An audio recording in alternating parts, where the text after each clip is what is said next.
This is News Today with WDW News Today. I'm Tom Corliss of WDWNT.com. Please like this video, subscribe, and hit the notifications bell so you never miss the latest from the Disney theme parks around the world. Before we get going, I want to quickly mention, obviously this weekend we celebrated the 40th anniversary of the original Journey into Imagination at Epcot. I mean, it's Figment's 40th birthday as well as the Dreamfinders. To commemorate that, right now, carouselproducts.com, we have a limited edition t-shirt available right now. 40 years of Sparks. It's got the Dreammobile, the blimp, whatever you want to call it, the Dreamcatcher. Dreamfinder and Figment are there. Figment as an astronaut, the dumbbells, the black cat, the A-Avalanche, all this great stuff from the original pavilion. And of course, the glass pyramids are there as well. Available right now at carouselproducts.com. The pin, due to, COVID, we'll say supply chain issues, we do have a matching pin that will be available very soon. It's not available today. It should be later this week, so stay tuned. Carouselproducts.com to pick that up. Here now the news for March 6th, 2023. A new sign marking the entrance from Fantasyland and Storybook Circus to Tomorrowland has been installed along the walkway between the two areas, which passes under TRON Lightcycle Run. Along the walkway between Storybook Circus and Tomorrowland, the formerly blank concrete wall right under the TRON Lightcycle Run exit path has a sign that reads Tomorrowland in an all-caps futuristic font. And while the letters themselves are not individually lit, the signage is lit from below by blue lights, which matches most of the aesthetic of that attraction. TRON, of course, began its annual pass holder previews over the weekend, and the walkway to Storybook Circus is currently being used as the exit for said previews. TRON Lightcycle Run will open at the Magic Kingdom officially on April 4th.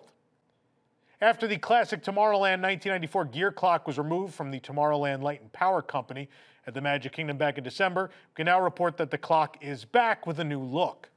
The new clock has a Art Deco style and lightning bolt hands. Those existed before. It has a new color scheme now. Right now you're looking at what it looked like back in August of 2022, the old grayish version. Now we've got this more colorful one that still keeps some of those Art Deco elements, which I think was an interesting choice. Kind of doesn't fit the TRON area so much, but certainly better than maybe the old one did. Of course, all this work is in preparation for the opening of TRON. This will be the store for that attraction, and also still the store for Space Mountain, as that will actually exit into it. It's rumored that will open sometime in April or May, but we have no date on the opening of the store just yet.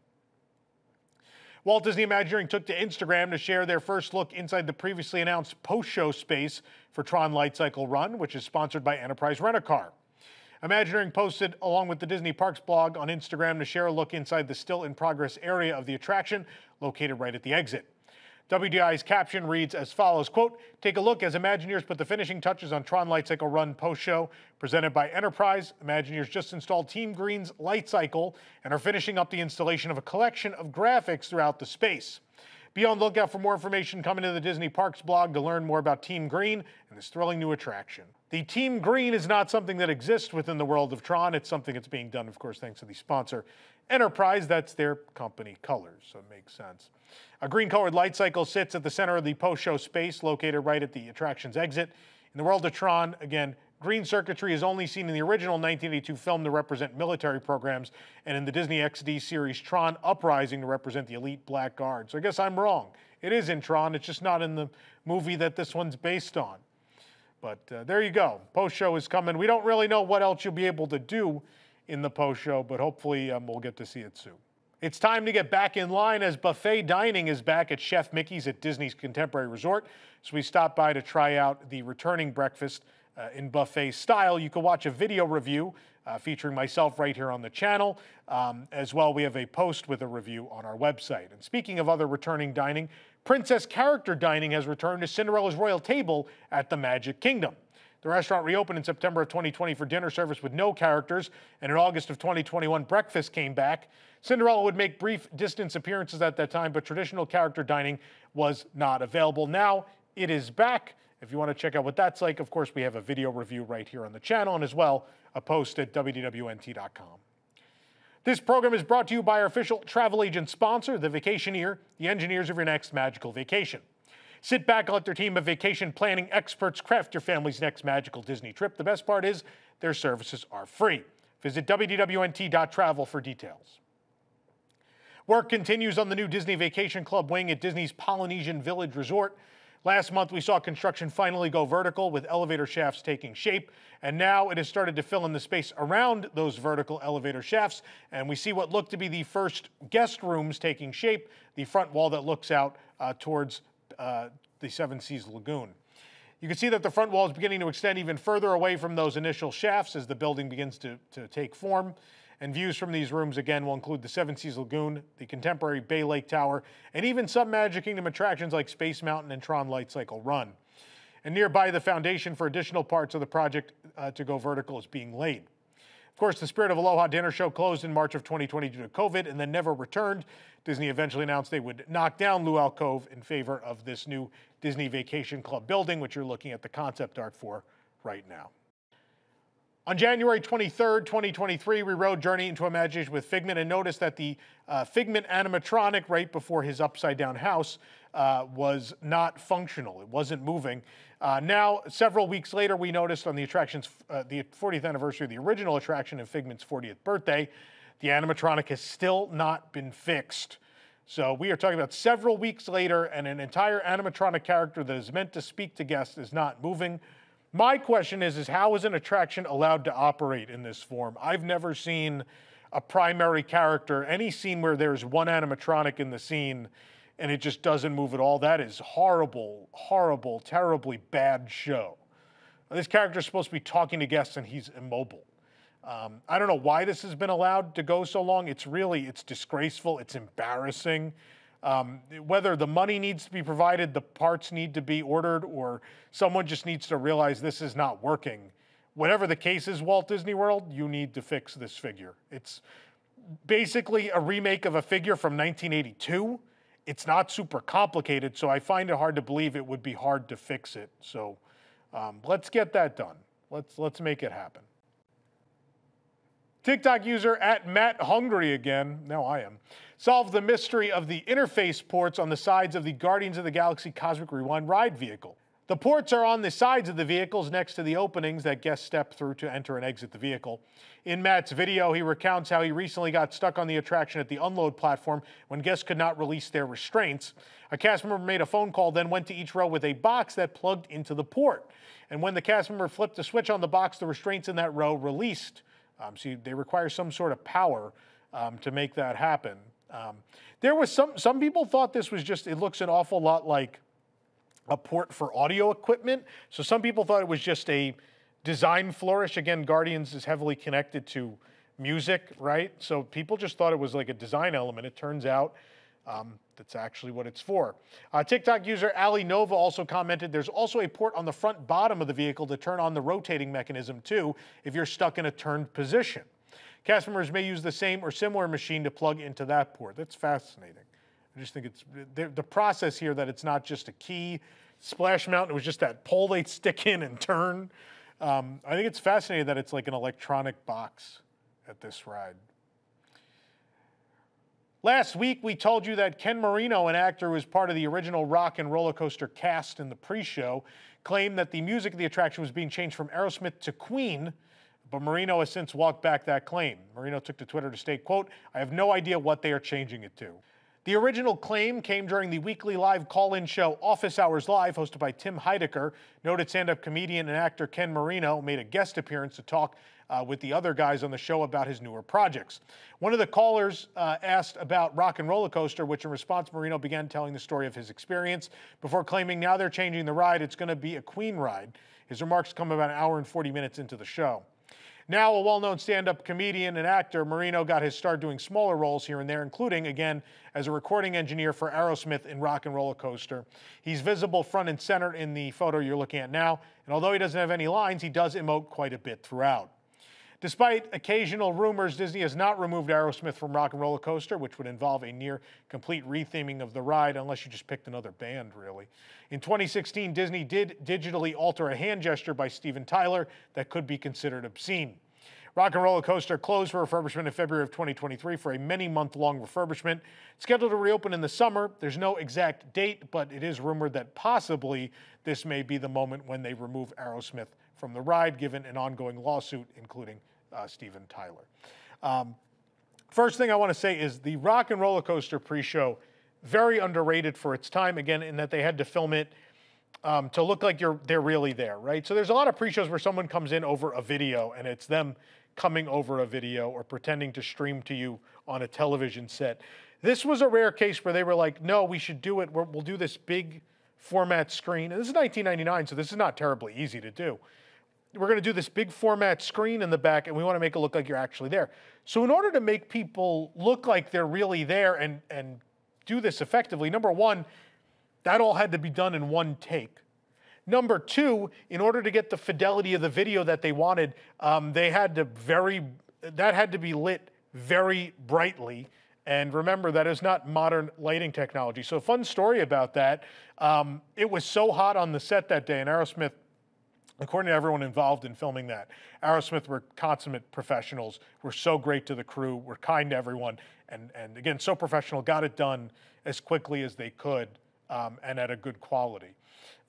And so it was so hot that day that eventually the band actually mailed shirts to everyone involved in the filming of this that said, "Rock and Roller Toaster," which I thought was just the cutest thing. And Steven Tyler, notably a very big Disney fan, so I know they were very excited to be put into a Disney ride. And again, like, had to be done. I think they used IMAX cameras, and it was pretty crazy for the time to accomplish that. So it shouldn't be underappreciated, the work that went into that pre-show. But that being said, my advice to Ken Marino would be, don't say things on the internet that aren't true, because people are going to believe you. Again, why would someone go on a podcast, someone with some notoriety, and say something like that if they knew it wasn't true? I don't completely know, but it's a lesson in watching what you say when you're on a show, probably. Whether or not it remains to be true, we'll have to wait and see. You know, celebrities in the past have leaked things they're not supposed to. Let's not forget that Anika Noni Rose accidentally gave the opening time frame of Tiana's Bayou Adventure before Disney was ready to say it. So far from the first time that's ever happened, and we'll have to see. So maybe someone told Ken Marino something they weren't supposed to, and it got out there and he had to backtrack. But so either, who knows, either completely made it up or there's some truth to it. Either way, we'll find out eventually. We will stay tuned. As the Service Trades Council union continues to grapple with Walt Disney World over the company's refusal to budge on their slow and incremental wage increases, the Association of Labor Unions has sent out a survey to cast members in order to gauge the impact of the current low wages on their lives. The survey is directed at cast members who are hourly and non-tipped. It starts with asking some personal information like their name, number, union, and ID. Then cast members are asked about whether in the past year they'd had trouble paying for rent or mortgage, food, utilities, transportation, or childcare. Then a number of negative scenarios are posed to determine impact, such as asking whether cast members had been evicted, slept in their car or someone else's home, were worried about being homeless, stayed in an abusive situation, skipped meals or medicine, or had physical or mental health problems due to stress about money, among other issues. Other questions include asking whether they have received assistance from a charity or from the government in the past year, whether their rent has increased, and where their health insurance comes from. And finally, the survey asks how much in emergency savings they have, how much they believe they should make, and finally, if the company offered a $2,000 bonus instead of a raise, how much it would impact them. Of course, last month, 96% of 14,263 ballots cast by cast members voted to reject Disney's best and final offer of $16 an hour now and $1 per hour increases over the next 5 years, leading to $20 an hour. Cast members represented by local unions said they need an increase from $15 to $18 per hour immediately, with further plans to raise wages to $20 per hour minimum guaranteed. This led the union and Disney back to the negotiating table, although not for very long, as Disney refused to add even 1 cent to their previous proposal, and in fact reduced retroactive pay in their new offer, leading to the unions walking away from the table. Of course, this all coming after Universal raised everybody starting in June to $17 an hour, which is $1 above Disney's offer. Last month, the local union 362, one of those unions part of the STCU negotiating with Disney, posted a statement on Twitter saying, quote, "The 6 unions will be announcing public action soon to bring to light the plight of cast members struggling to survive the devastating increase in the cost of living." I would assume there is a correlation between that statement and this survey, and I think it is a very professional thing to do on the union's part to try to find out factually how impacted the cast members are and to collect all that real information, and then likely going to use that to distribute I would assume there will be videos and press releases, all sorts of things, given all that factual information gathered that'll be put out to the public. So I know it's been quiet for several days, and that's because no negotiations are happening. And I think the union's just kind of getting ready for their next step in this whole thing. And I invite people to continue to do what we advised earlier, right? And that is, you know, you could leave a note with guest relations. You can, my favorite thing to do is the Disney parks like TikTok, Instagram, Twitter, all those things. Whenever they post something promoting something new, I like to go underneath and sort of undermine it a little bit and just be like, hey, why don't you pay your cast members more?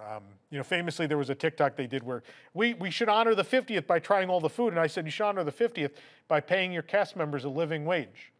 Those things, you know, we've proven in the past the company responds to shaming very well. They certainly respond to it more so than the rest of the fan community does, even though I pretty much anticipated that no other blog or vlog would join us in saying what needed to be said. I'm not shocked. They've been in this for 16 years. I know who the other people in this community who operate websites and blogs and vlogs are, and I know the content of their character. Not shocked.